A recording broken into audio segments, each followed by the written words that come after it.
আজকে তোমাদের জন্য একটি আনকমন রেসিপি নিয়ে এসেছি। হ্যালো এভরিওয়ান, আসসালামু আলাইকুম। দিস ইজ সাথিস কিচেন রান্নাবান্না। সো দেখতেই পাচ্ছ লতা নিয়ে চলে এসেছি। দেখে মনে হয় তোমাদের গলা চুলকোচ্ছে। নো টেনশন, একটুও গলা চুলকোবে না। সো চলো রান্না শুরু করি। আজকে আমি রান্না করছি লতা দিয়ে ডাল। তোমরা কি ভাবছো এটা আবার কেমন খাবার? লতা দিয়ে কি ডাল আবার কেউ খায়? সো দেখো আগে আগে হোতা হ্যাঁ কিয়া। ফার্স্টে কড়াইয়ে তেল দিয়ে পেঁয়াজ, রসুন, আদা ও শুকনো মরিচ ভেজে নেব। শুকনো মরিচের বদলে তোমরা কাঁচামরিচ ইউজ করতে পারো। আমাদের বাসায় আজকে কাঁচামরিচ ছিল না, তাই আমি শুকনো মরিচ দিয়েছি।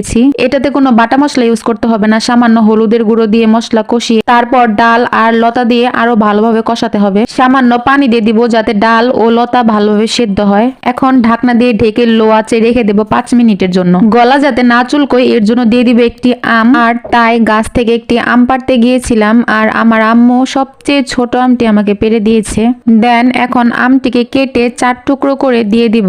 লতায় যদি আম আমি নাও দিতাম তাহলেও কিন্তু গলা চুলকতো না। দেন আবারও 2 মিনিটের জন্য লো আঁচে ঢেকে রাখবো।